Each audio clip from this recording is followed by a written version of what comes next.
आप देख रहे हैं model activity task class 8 history को सितंबर 2021 को। इसे ही पार्ट 6 कहा जा रहा है। तो कहा जाए तो model activity task part 6 class 8 history को आप देख रहे हैं। थर्ड सीरीज़ के नाम से भी जाना जा रहा है, जो भी सितंबर 2021 में मॉडल एक्टिविटी दिया गया है। आपकी स्क्रीन पर इंग्लिश और बांग्ला वर्जन का क्वेश्चन पेपर दिख रहा है। 4 क्वेश्चन हैं। तो चलिए बिन समय गंवाए शुरू कर देते हैं model activity task class 8 history को। क्वेश्चन नंबर 1 में देखिए टेबल दिया गया है और टेबल में आपको संस्थापक और वर्ष बताना है इन निम्नलिखित संगठनों का। तो पहला दिया गया है लैंड होल्डर्स सोसाइटी, जमींदार सभा। इसके संस्थापक कौन थे? द्वारकानाथ ठाकुर 1838 ईस्वी में। भारत सभा, इंडियन एसोसिएशन इंग्लिश में बोलते हैं, सुरेंद्र नाथ बैनर्जी तथा आनंद मोहन बोस 1876 ईस्वी में। इंडियन लीग, शिशिर कुमार घोष 1875 ईस्वी में। तो क्वेश्चन नंबर 1 बहुत ही साधारण और सिंपल क्वेश्चन था, आपने लिख लिया। 19वीं शताब्दी का जो गुप्त समितियां थी उनके बारे में आप समझ गए।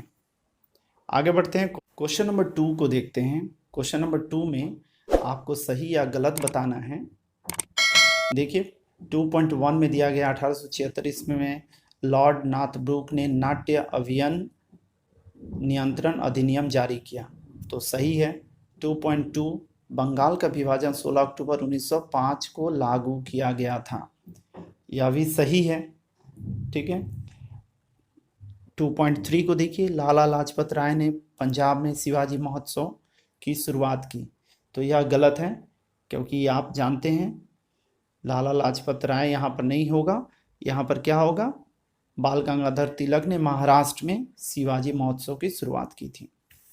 ठीक है। तो उम्मीद कर रहा हूँ आपको समझ में आ रहा होगा इसके स्टडी पॉइंट से लिखुड़ी का model activity task history class 8 part 6 को। ठीक है, थर्ड सीरीज को। अगर अभी तक आप इसकी स्टडी पॉइंट से लिखुड़ी को सब्सक्राइब नहीं किए तो तुरंत सब्सक्राइब कर दीजिए, लाइक और शेयर करना। क्वेश्चन नंबर 3 में 2 क्वेश्चन दिया गया है, 3.1 और 3.2। छोटे छोटे क्वेश्चन हैं किंतु इसके स्टडी पॉइंट काफ़ी सारे इंफॉर्मेशन को लेकर लिखा है, इसलिए थोड़ा सा बड़ा है। 2 नंबर्स के लिए छोटा ही लिखना होता है किंतु थोड़ा बड़ा है। आप इसको उसी तरह से लिखकर याद कीजिएगा। इस विषम परिस्थिति में आप जानते हैं किस तरह से तैयारी करना है, किस तरह से खुद आप तैयारी कर रहे हैं और सॉल्यूशन करके आप स्कूल में जमा कर रहे हैं, सभी को ही समझते हैं। तो आप इस तरह से पूरी जानकारी लेकर तैयारी करते जाइए।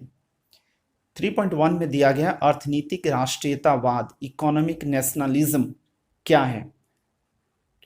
देखिए भारतीय आर्थिक दुर्व्यवस्था को देखते हुए ब्रिटिश शासन काल में नरमपंथी नेता जैसे दादा भाई नौरोजी, महादेव गोविंद रानड़े, रमेश चंद्र देव ने जिस प्रक्रिया के द्वारा ब्रिटिश शासन का समालोचना प्रारंभ किया उसे ही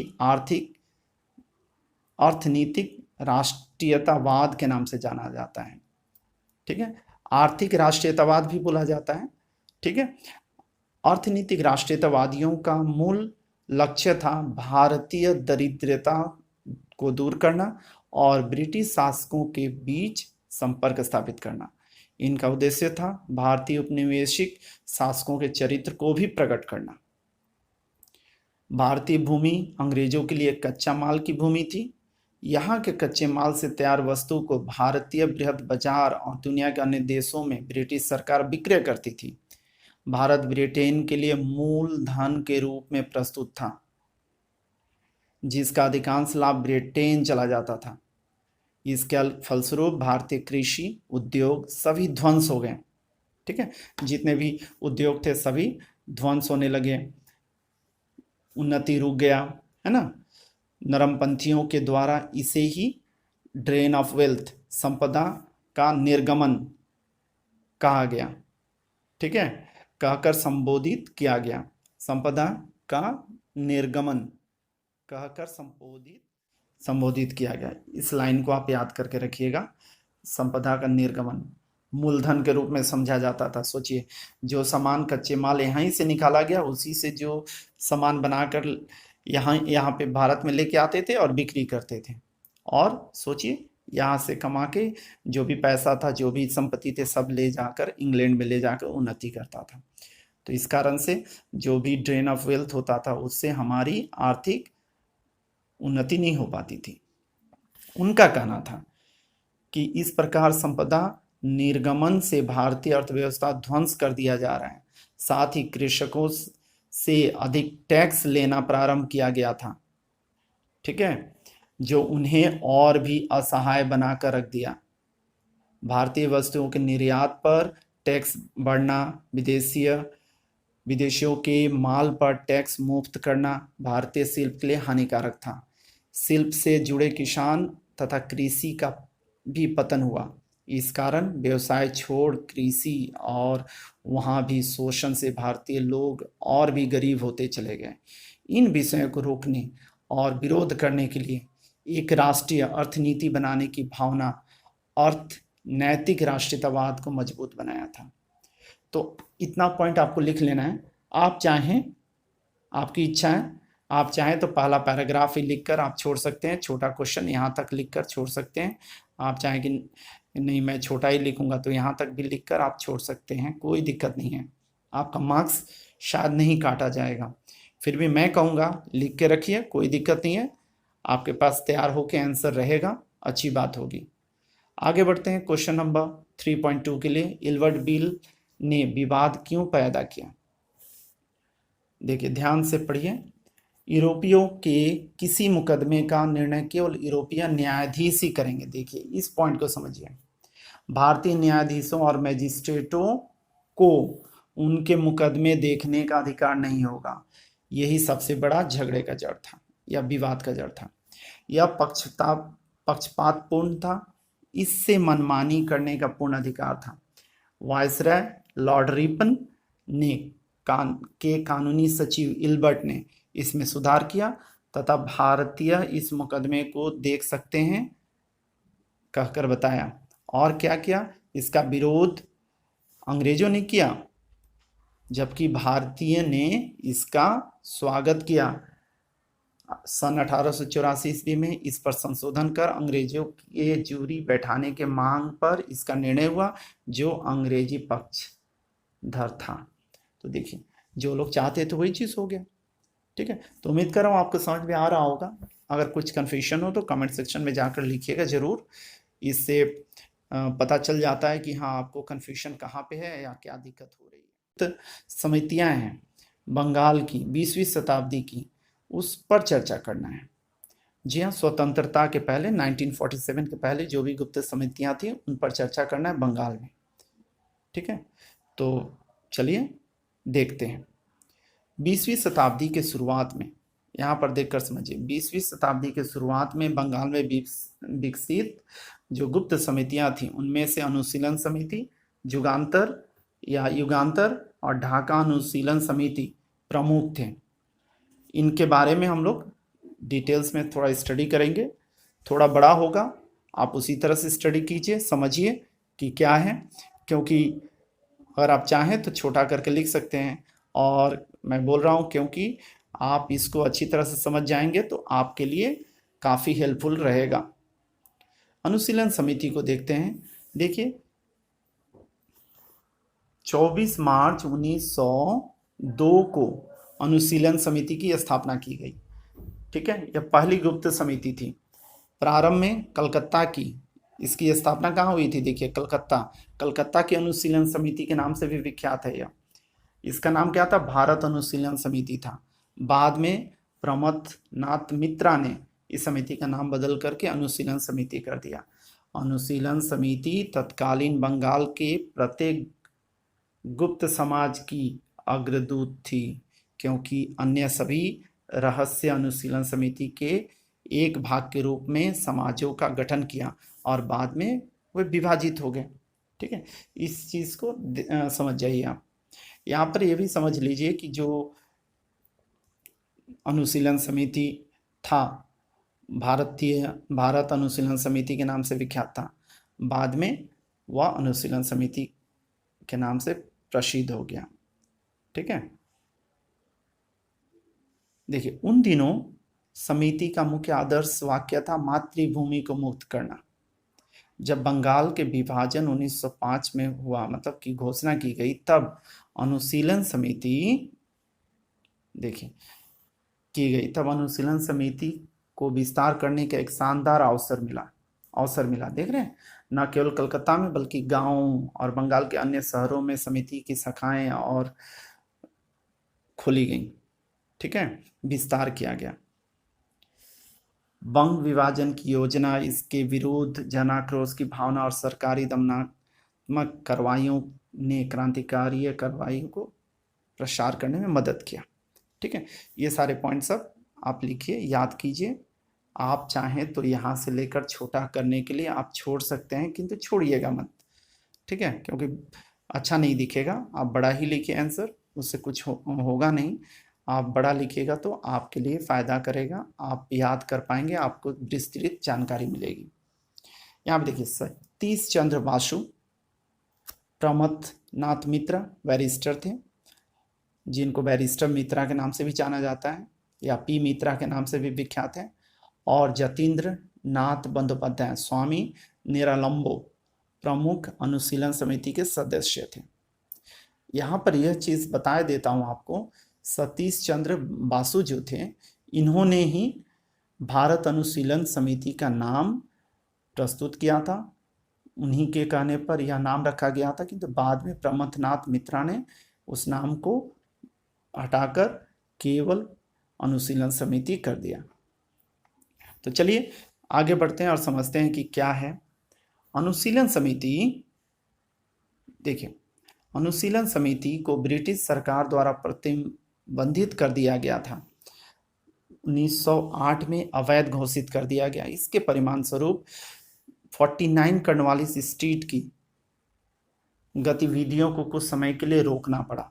देखिए, यह समझने की जरूरत है, अनुशीलन समिति को यह भी बोला जाता है, इसके मेंबर्स को 49 कर्नवालिस स्ट्रीट के सदस्य करके भी जाना जाता था। लेकिन विभिन्न अन्य समितियों के माध्यम से काम किया गया, जो पहले मोर्चे के रूप में उपयोग में की जाती थी, उनके बारे में अनुशीलन समिति के लिए काम करता था, अभी तक सरकारी एजेंसियों की नज़र में नहीं आया था। तो कहने का मतलब क्या है, 1908 में अवैध घोषित कर दिया गया अनुशीलन समिति को। कहाँ का? कलकत्ता के अनुशीलन समिति को। और इनके द्वारा जो भी कार्य किया जाता था, गतिविधियां सब रोक दी गई।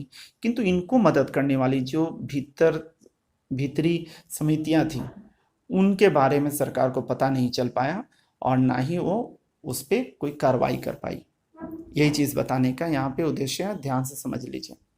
आगे बढ़ते हैं। दूसरी जो समिति है, इसको जुगांतर कहा जाता है। जुगांतर या युगांतर बांग्ला शब्द है, इसलिए आप इसको उसी तरह से भी आप पढ़ सकते हैं, जुगांतर भी बोल सकते हैं, युगांतर भी बोल सकते हैं। कभी भी किसी क्रांतिकारी समूह का नाम नहीं था। जो जुगांतर था या युगांतर था, कभी भी क्रांतिकारी समूह का नाम नहीं था। यह केवल एक पत्रिका था, या पत्र या पत्रिका वही था जिसमें अरविंदो घोष के भाई वारिंद्र कुमार घोष सक्रिय, देख लीजिए यहाँ पे, सक्रिय सदस्य थे। कहने का मतलब है कि युगांतर पत्रिका को निकालने वाला, पब्लिश करने वाला कौन था? वारिंद्र कुमार घोष, यही प्रकाशित करते थे। किंतु हुआ क्या, क्रमबद्ध तरीके से आप देखिएगा तो समझ में आ जाएगा। युगांतर को एक पेपर होने के बजाय क्रांतिकारियों के एक समूह के रूप में व्याख्या करने की सामान्य त्रुटि शायद पहली बार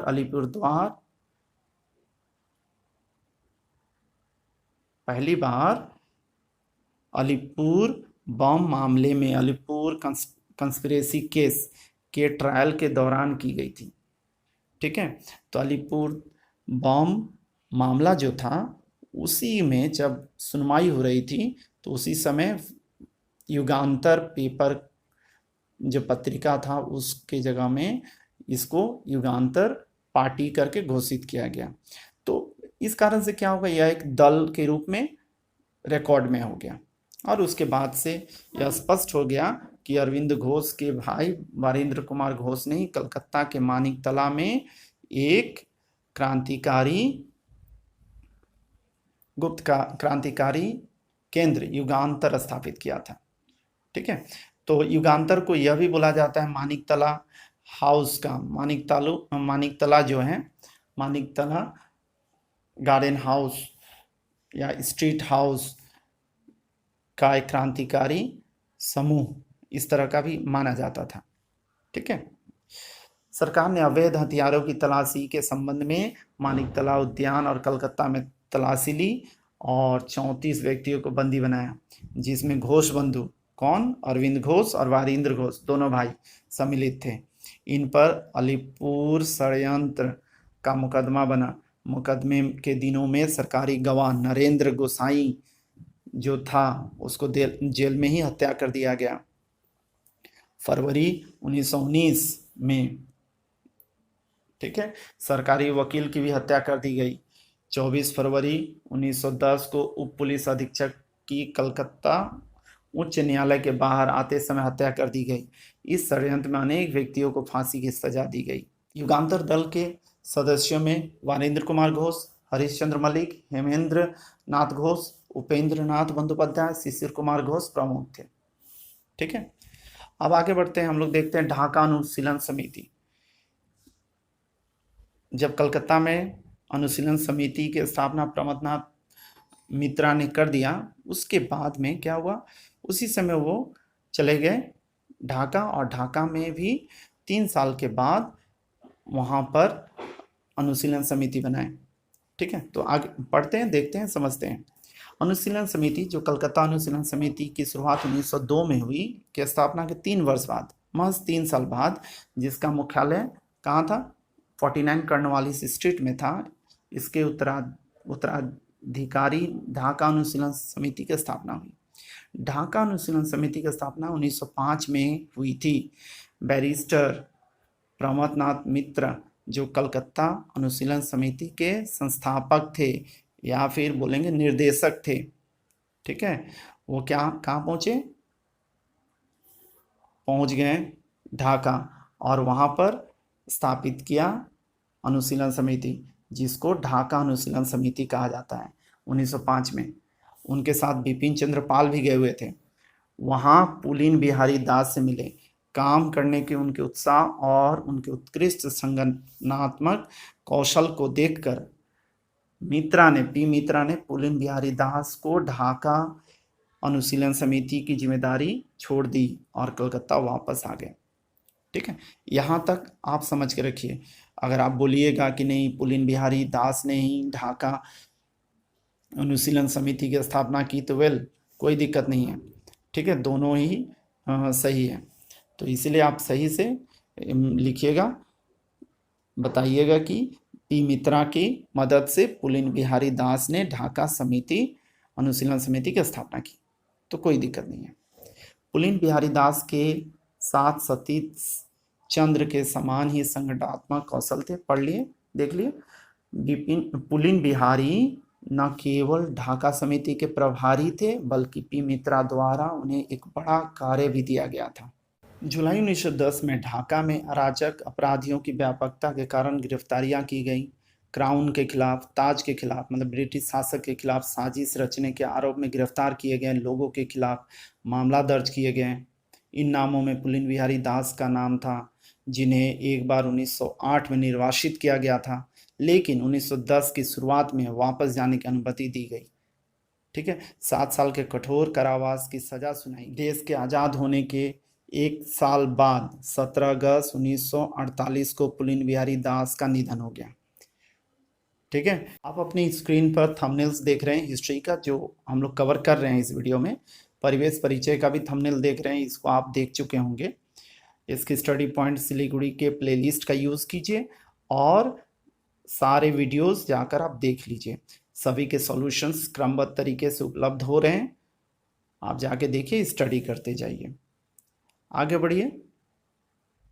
इन क्रांतिकारी घटनाओं को रोकने के लिए सरकार ने विस्फोट पदार्थ अधिनियम 1908 और समाचार पत्र अपराध प्रेरक अधिनियम 1908 पास किए। इसके अलावा व्यापक दमन चक्र चलाया गया, अनेक क्रांतिकारी फांसी पर चढ़ा दिए गए, कुछ को गिरफ्तार कर लिया गया और अनेक को निर्वासित कर दिया गया। इन दमनात्मक कार्यों से क्रांतिकारी संगठन या गुप्त समितियां टूटने लगी। तो उम्मीद कर रहा हूँ इसकी स्टडी पॉइंट सिलीगुड़ी का यह क्वेश्चंस प्रश्नोत्तर आपको बहुत ही अच्छा लगा होगा। आप इसके स्टडी पॉइंट सिलीगुड़ी को अपने दोस्तों तक पहुंचाएं, उनको हेल्प करें। भले ही क्वेश्चन नंबर 4 बड़ा हो गया, आप चाहें तो इसको थोड़ा छोटा करके खुद लिख सकते हैं। Thank you very much for watching.